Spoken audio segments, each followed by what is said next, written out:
ये कहानी एक मियाँ बीवी की है। मियाँ बीवी के बीच खेले गए खेल की है, लेकिन उस खेल के पीछे एक कैसी खूनी साजिश थी, इससे मियाँ और बीवी में से एक अनजान था, दूसरे को पता था सब कुछ। पति और पत्नी के बीच एक खेल खेला जा रहा है। खेल खेला जा रहा है राजस्थान के बड़े खूबसूरत शहर जोधपुर में। कत्ल से पहले पत्नी पति को कहती है कि मुझे तुम्हारे दोनों हाथ बांधने हैं। पति कहता बांध दो। कत्ल से पहले हाथ बांधने के बाद पत्नी पति से कहती है मुझे तुम्हारा गला दबाना है। पति मुस्कुराकर कहता है दबा दो। गला दबाने के बाद पत्नी पति से कहती है कि मैं तुम्हें सच में मारने जा रही हूं। पति फिर हंस के कहता मार डालो। इसके बाद वो गला जोर से दबाती है। पति अब भी मजाक समझ रहा है, हंस रहा है, मुस्कुरा रहा है, अपनी पत्नी की तरफ देख रहा है, लेकिन पत्नी के हाथ की जो दबाव है वो गले पे लगातार तेज होता जा रहा है। तकलीफ हो रही है, लेकिन पति अब भी मजाक समझ रहा है और वो हंस रहा है, मुस्कुरा रहा है। हंसते हंसते गले पे दबाव इतना तेज था कि पति कुछ पल के बाद बेहोश हो जाता है। वो फिर गला दबाती है, लेकिन अब पति बेहोश है, ना वो चीख पाता है, ना चिल्ला पाता है, और उसके थोड़ी देर के बाद उसकी सांसें रुक जाती हैं। पर खेल अब भी जारी था। पत्नी उसको देखती है, उसके सीने की धड़कन सुनती है। पति के अब भी दोनों हाथ पैर बंधे हुए हैं। गले से हाथ हटाती है, देखती है नब्ज नहीं चल रहा है, बट उसे यकीन नहीं होता है। उसे लगता है पता नहीं जिंदा है कि मुर्दा है, कैसे तय करूं। फिर वो एक ब्लेड उठाती है और पति के उस बंधे हुए हाथ के एक हाथ की कलाई को काट देती है। जैसे ही कलाई काटती है खून की धार निकलने लगती है। उसके बाद वो उसी कुर्सी के पास बैठ जाती है। अगले 2 घंटे तक वो उस कुर्सी के करीब अपने पति के नज़दीक बैठी रहती है। नस से खून निकलने का सिलसिला जारी था। धीरे धीरे करके जिस्म से सारा खून बाहर निकल जाता है। 2 घंटे बाद वो फिर उठती है, पति के करीब जाती है, देखती है जिसमें से अब खून निकलने का सिलसिला बंद हो चुका था, बल्कि नीचे अब खून जमना शुरू हो गया था। उसके बाद वो फिर उसकी धड़कन सुनती है। अब उसे यकीन हो गया था कि वो मर चुका है। इसके बाद वो खड़ी होती है, दरवाज़ा खोलती है और चीखते हुए कमरे से बाहर निकलती है।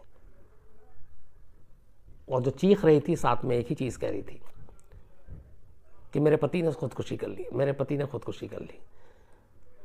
सास ससुर बाहर सो रहे थे। बहू की आवाज़ सुनते हैं चीख कर। नींद में वो निकलते हैं अपने कमरे से, बदहवास भागते हैं अपने बेटे के कमरे की तरफ। देखते हैं कि बेटा कुर्सी पे है, लेकिन तब तक उसके दोनों हाथ उसने खोल डाले थे।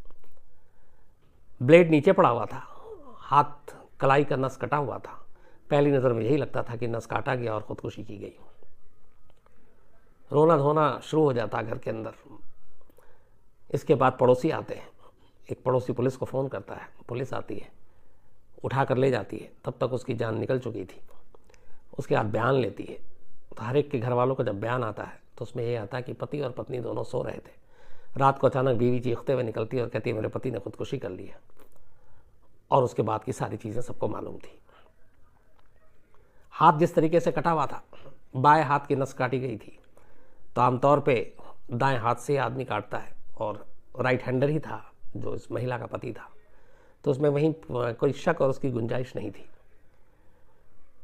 लेकिन सवाल था, और उस सवाल के पीछे बहुत सॉलिड वजह थी कि उसने खुदकुशी क्यों की। अब इन सारी चीज़ों को समझने के लिए इस कहानी के बैकग्राउंडर में थोड़ा सा जानना ज़रूरी है। ये सवाल के पीछे कि क्यों खुदकुशी करेगा। इस खेल से, इस खूनी खेल से ठीक 6 महीने पहले जनवरी 2016 में जोधपुर के रहने वाले रोहित की शादी सीमा से होती है। शादी के बाद रोहित बहुत खुश था। नई नई दुल्हन उसकी ज़िंदगी में आई, उससे बड़ा प्यार करता था। सीमा भी खूबसूरत थी और इसकी रोहित की ज़िंदगी बड़ी हंसी खुशी चल रही थी।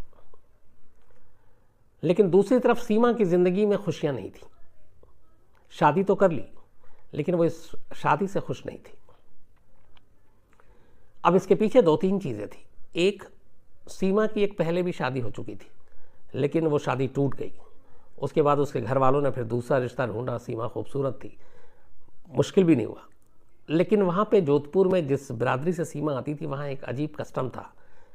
वो ये कि वहाँ जो शादियाँ होती थी वो घर वाले जाकर एक दूसरे से मिलकर बात करके, अरेंज मैरिज इस तरीके से नहीं होता था, बल्कि एक ख़ास बिरादरी है वहाँ पे जिनको शादियों का दलाल कहते हैं, वो शादियाँ फिक्स करते थे और उसके लिए वो बाकायदा पैसे लेते थे।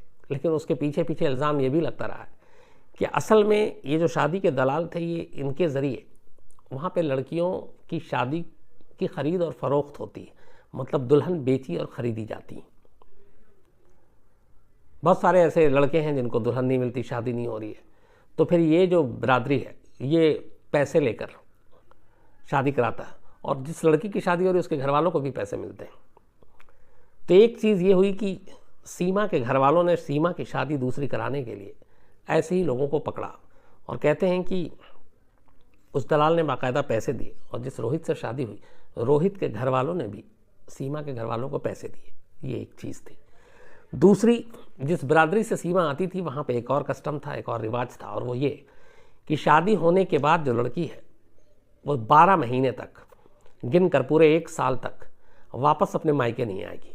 जैसे बाकी जगह अलग अलग है, कहीं शादी के अगले दिन मायके पहुँच जाते हैं, कहीं 4 दिन के बाद आते हैं, कहीं 3 दिन के बाद आते हैं। लेकिन इस जोधपुर के करीब जहाँ की सीमा रहने वाली थी उनके बिरादरी में एक रिवाज था कि लड़की की शादी होने के 1 साल तक वो वापस मायके अपने कदम नहीं रख सकती। 1 साल के बाद वो पहली बार मायके आएगी और तब तक वो ससुराल में रहेगी। हाँ, मायके वाले आ सकते हैं ससुराल में अपनी बेटी से मिलने, लेकिन बेटी नहीं जा सकती है मायके। ये दूसरा रिवाज था। सीमा की शादी रोहित से हो गई। रोहित अच्छा इंसान था, खुश था सीमा को पाकर, लेकिन सीमा नाखुश थी 2 वजहों से। एक, उसकी जो पहली शादी टूटी थी उसकी भी कहानी धीरे धीरे सामने आई। कहानी ये थी कि सीमा को अपने ही इलाके में एक और लड़के से प्यार था और वो उससे शादी करना चाहती थी, लेकिन शादी हुई नहीं।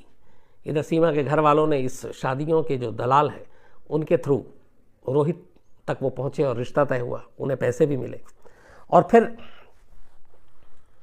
रोहित से शादी करा दी। शादी के बाद ससुराल में एक तो ये कि अब मर्जी के ख़िलाफ़ शादी हुई। दूसरी चीज़ ये थी कि सीमा 1 साल तक मायके नहीं जा सकती थी। ये उसको बड़ा खल रहा था, क्योंकि मायके न जाने का मतलब ये था कि वो अपने उस आशिक से जिससे वो प्यार करती थी मिल नहीं पाएगी। तो ये बड़ी तकलीफ़ दे रही थी उसको। इस दौरान में उसके माँ बाप जब मिलने आए ससुराल में उसके, तो उसने 1-2 बार कहा था कि मुझे जाना है। माँ ने समझाया, उसने ये भी कहा मैं शादी तोड़ना चाहती हूँ, माँ ने समझाया। तो वो उन लोगों की बातों में आकर रह तो रही थी, लेकिन अधूरे मन से। फिर इसी बीच उसने किसी तरह से मैसेज भिजवाया अपने उस जिससे वो प्यार करती थी, उसको ससुराल बुलवाया और उसको एक भाई की तरह मिलाया कि ये मेरा भाई है, और वो बाकायदा उस ससुराल में रहा। और इसके बाद 1-2 बार और उसका आना जाना शुरू हुआ, लेकिन उसे लगा कि ये बात ज़्यादा दिन तक छुपी नहीं रह सकेगी, कभी ना कभी इसका भांडा फूट जाएगा, और इसीलिए वो चाहती थी कि किसी तरह से ये रिश्ता टूटे और मैं यहाँ से चली जाऊँ। लेकिन ऐसा कोई मौका मिल नहीं रहा था। इस दौरान में जब उसका जिससे वो प्यार करती थी वो आना जाना शुरू हुआ, तो फिर इन दोनों ने प्लान बनाया कि इस घर से भागते हैं और या फिर कुछ ऐसा करते हैं जिससे रास्ता साफ हो जाए। इस दौरान में सीमा ने 1-2 बार भागने की भी कोशिश की थी, लेकिन नाकाम रही थी। तब उस लड़के से मिलने के बाद ये प्लान बनाती है कि किसी तरह अब रोहित को जब तक ज़िंदगी से नहीं हटाएंगे तब तक हमारी शादी नहीं होगी। लेकिन ख़तरा ये था कि कत्ल होगा तो शक होगा, तो ऐसी कौन सी चीज़ है जिससे शक ना हो। इस दौरान में सीमा ने न्यूज़ चैनल पर एक खबर देखी। ये खबर गुजरात की थी। गुजरात में एक भाई और बहन दोनों आपस में, शायद ये मैंने आपको इसी क्राइम तक में ये कहानी सुनाई है, छुपा छुपी का खेल खेलते हैं। आँख पे पट्टी बांध देते हैं, बहन आँख पे पट्टी बांधती है भाई के, उसको कुर्सी पे बिठाती है, बांध देती है और फिर अचानक चाकू से उसकी जान ले लेती है। और ये सब कुछ खेल खेल में हुआ था। मुझे याद है ये स्टोरी हम लोगों ने भी वारदात में दिखाई थी। इत्तेफाक से सीमा ने भी ये स्टोरी न्यूज़ चैनल पे देखी और उसके बाद अचानक उसे ये आइडिया आया कि इस तरीके से अगर करते हैं तो एक तो मुझे अपने पति को कंट्रोल करने में मुश्किल नहीं होगा, क्योंकि हाथ उसके बंधे होंगे, लगेगा खेल खेल रहे हैं, और दूसरा ये कि इस तरीके से मारेंगे जिससे लगेगा कि वो सुसाइड कर रहा है।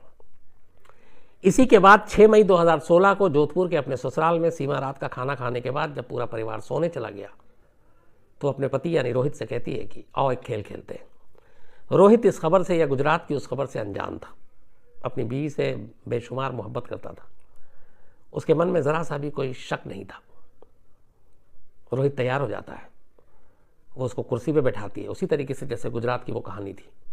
उसके बाद उसके दोनों हाथ बांधती है, कहती है मैं तुम्हारे हाथ बांधूंगी। कहता बांध दो।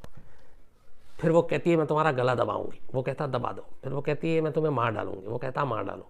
और हंस रहा है, मुस्कुरा रहा है, क्योंकि मालूम है कि उसकी बीवी उससे मजाक कर रही है। लेकिन फिर वो सचमुच में पूरी ताकत से उसका गला दबाती है और उस चक्कर में रोहित थोड़ी देर के लिए बेहोश हो जाता है। और जब वो बेहोश हो जाता है तब भी उसे यकीन नहीं था कि ये पता नहीं जिंदा है कि मर गया। तो वो एक ब्लेड उठाती है और उसके बाएं हाथ की कलाई को का नस काट देती है, और इतनी गहराई से काटती है कि वो हड्डी तक दिख रही थी नस की, जब बाद में पुलिस ने देखा तो।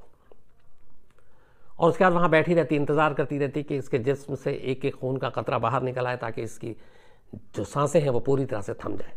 2 घंटा इंतज़ार करती है एक पत्नी अपने पति को कुर्सी पर बैठाकर उसे मारने के बाद। जब उसे पूरी तरह से तसल्ली हो जाती है कि अब उसका पति नहीं है, इसके बाद फिर वो रोते हुए कमरे से बाहर निकलती है, ससुराल को बताती है, अपने सास ससुर को, बाकी सबको।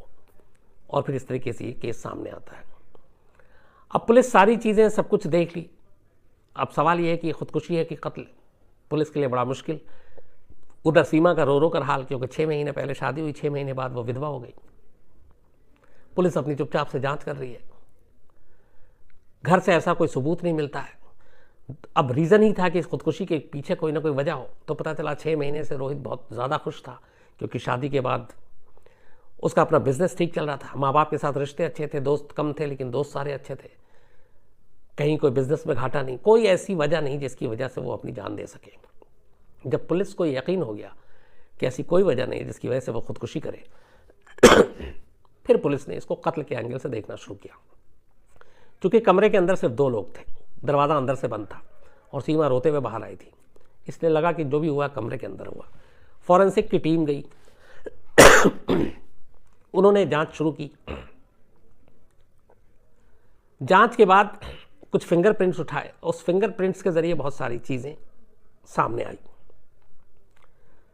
पुलिस को शक हो गया सीमा पर कि सुसाइड नहीं है बल्कि ये कत्ल है, जिसको सुसाइड का रंग देने की कोशिश की गई है। इसके बाद पुलिस पहली बार सीमा से सख्ती से पूछताछ करती है। सीमा चूंकि एक प्रोफेशनल क्रिमिनल या किलर नहीं थी, जब सख्ती आती है और पुलिस अपना दांव खेलती है तो सीमा बहुत आसानी से टूट जाती है और वो सारी कहानी उगल देती है जो मैंने अभी आपको सुनाई, कि किस तरीके से एक अनचाही शादी के बाद एक बंधन की 1 साल तक ससुराल में रहना, मायके नहीं जाना है, और कैसे एक दूसरा शख्स जिससे उसको प्यार है उससे शादी करनी है और वो मिल नहीं पा रहा, बड़ी मजबूरी है, कैसे जाए। इन सारी चीज़ों ने मिलकर उसे रोहित को रास्ते से हटाने का आइडिया दिया, और यह आइडिया मिला उसे एक गुजरात की कहानी देखकर टीवी पर, और इस तरह उसने ये कत्ल किया। बाद में पता चला कि इस पूरे कत्ल में चूँकि सब कुछ अकेले किया था, जो उसका आशिक था उसका कोई इन्वॉल्वमेंट नहीं था, लेकिन उसको कहीं ना कहीं इस बात की खबर थी कि ऐसा कुछ होगा, तो पुलिस ने उसके आशिक को भी गिरफ्तार किया। मामला फ़िलहाल कोर्ट में है, निचली अदालत का फैसला आना अभी बाकी है, केस चल रहा है। आगे इसमें जो भी अपडेट होगा मैं आपको ज़रूर बताऊंगा। तो ये थी एक अजीब कहानी, और चूँकि सैटरडे था और कल आपसे वादा किया था कि कहानी बेशक आज इलेक्शन है, गहमा गहमी है, रिकॉर्डेड भी हो, पर सुनाऊंगा ज़रूर।